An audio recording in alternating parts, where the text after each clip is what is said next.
Si Meruem, ang tinaguriang hari ng mga Chimera-Ant.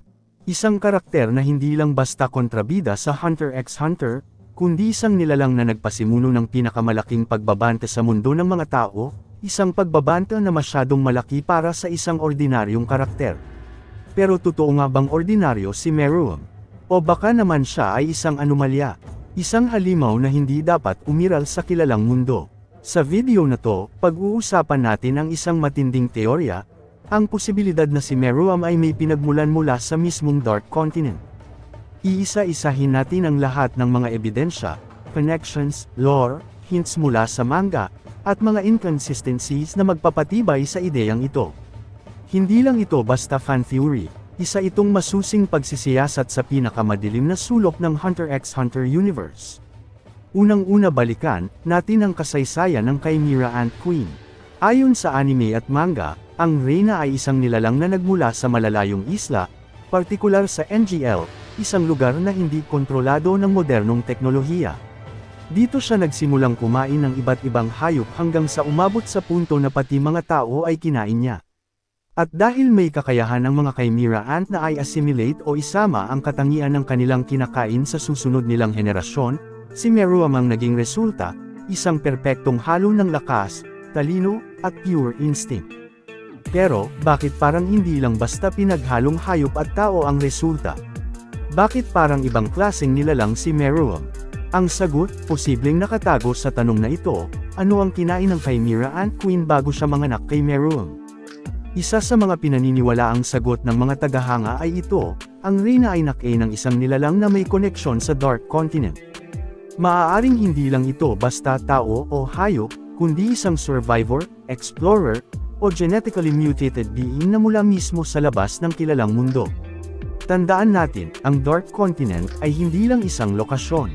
Isa itong mundo ng mga nilalang na hindi kayang unawain ng karaniwang isipan. Isang mundong pinagmulan ng mga 5 Great Calamities na mismong Hunter Association ay takot na pakialaman. So kung sakaling may isang nilalang mula sa Dark Continent na napadpad sa NGL, o kung may isang hunter na galing doon at napatay ng mga Chimera-Ant, may posibilidad na naipasa ang genetic imprint ng mga nilalang mula sa Dark Continent papunta kay Meruem. Sa ganitong senaryo, si Meruem ay hindi lang bunga ng ebolusyon. Isa siyang biological fusion ng tao, hayop, at isang nilalang ng ibang mundo. Ngayon, bakit natin sinasabing posibleng mula siya sa Dark Continent? Unang-una, ang kanyang aura. Ayon kay Morel, isa sa mga pinaka-senior na hunters, hindi pa siya nakaramdam ng ganong uri ng enerhiya sa buong buhay niya. Ang aura ni Meruem ay hindi lang malakas, ito ay parang literal na naglalaman ng kamatayan.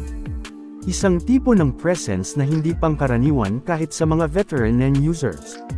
Tandaan natin, maraming taon ng training ang kailangan para maabot ang ganong level ng NEN, pero si Meruem, pagkapanganak pa lang, parang natural na itong parte ng katawan niya. Kung may nilalang na may ganitong level ng power nang hindi pa gumagamit ng formal NEN training, masasabi nating hindi na ito normal. Ikalawa, ang kanyang regeneration. Nung siya ay muntik ng mapatay ng pagsabog mula kay Netero, hindi lang siya nakaligtas, nag-evolve pa siya. Sa halip na mamatay, ang katawan ni Meruem ay na-reconstruct gamit ang flesh ng kanyang mga royal guards. Ang tanong, anong klaseng katawan ang may kakayahang i-absorb ang ibang organismo at gamitin ito para sa sariling kaligtasan? Sa report ng mga ekspedisyon mula sa Dark Continent, maraming nilalang doon ang may ganitong uri ng kakayahan. Halimbawa, ang PAP, isang halimaw na kayang i-absorb ang mga buhay na nilalang at gawin silang parte ng katawan nito. Isa pa rito ang Brian, isang hindi napapatay na halimaw na tuloy-tuloy lang sa pag-atake kahit anong sugat ang mata mo.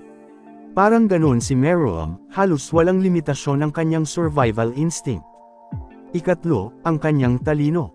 Hindi natin pwedeng baliwalain ang intelligence ni Meruem.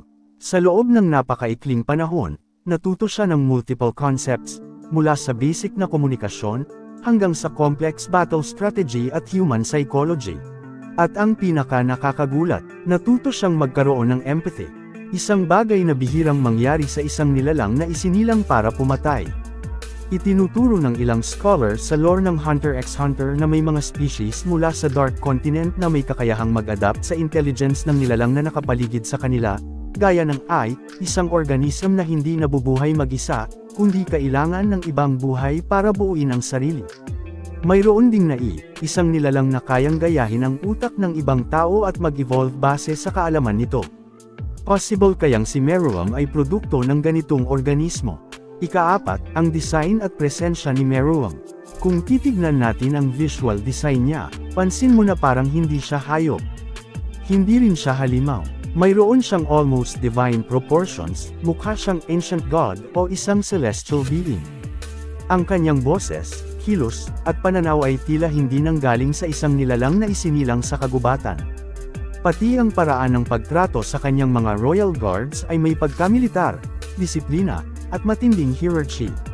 Traits na tila inborn sa kanya, hindi tinurok, kundi natural na alam niya na dapat siyang sambahin. Isa itong malakas na ebidensya na baka siya ay galing sa isang mas mataas na lahi, o mas advanced na ecosystem gaya ng Dark Continent. Panglima, ang epekto ni Meruem sa buong mundo. Hindi natin pwedeng baliwalain ang lawak ng epekto ng kanyang presensya.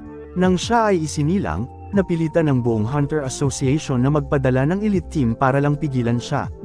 Si NetEro, na halos walang kinakatakutan, ay nagdesisyong gamitin ang ultimate weapon, ang Poor Man's Rose. Isang atomic-level weapon na may lason, at kahit yun ay halos hindi sapat para tuluyang alisin si Meruem sa mundo. Kung si Meruem ay ordinaryong nilalang, hindi na sana umabot sa ganong level ng krisis ang buong mundo. Pero bakit tila natakot ang buong sistema sa kanya? Dahil alam nilang si Meruem ay isang bagay na hindi dapat umiral. Isang bagay na hindi mula sa kilalang mundo.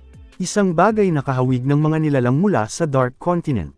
At heto pa ang isang napakalakas na punto, ang katahimikan ng Hunter Association tungkol sa pinagmulan ng mga Chimera-an. Sa halip na ipaliwanag o imbestigahan ng buo kung saan talaga sila nanggaling, mas pinili nilang tapusin ang threat at itago sa publiko. Bakit? Dahil kung totoo ngang may koneksyon sa Dark Continent ang mga ito, mas mabuting hindi ito malaman ng nakararami. Mas mainam nang mamatay ang lihim, kaysa mailantad ang pinto ng impyerno. At kung iisipin natin, hindi pa ito ang huli. Dahil sa Succession War arc, at sa misyon ni Beyond NetEro na bumalik sa Dark Continent, posibleng isa si Meruem sa mga paunang senyales ng kung anong klaseng panganib ang posibleng sumunod. Kung si Meruem ay bunga lang ng konting spillover mula sa Dark Continent, paano pa kung mismong mga nilalang doon ang lumabas at umatake?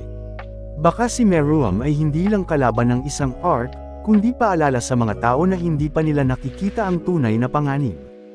Isa siyang preview ng kasunod na yugto ng kaguluhan. Isang babala, isang halimaw na mula sa dilim. Kung nagustuhan mo ang ganitong klaseng malalim na analysis at teorya, huwag kalimutang mag-like, mag-comment, at mag-subscribe. Dahil sa channel na to, hindi lang tayo basta nagkukwento, pinapasok natin ang pinakamalalim na bahagi ng kwento. Sa susunod nating video, pag-uusapan naman natin ang iba pang nilalang mula sa Dark Continent na maaaring mas malakas pa kay Meruem, o baka may kaugnayan sa kanyang pinagmulan. Mag-iingat kayo palagi mga kaibigan.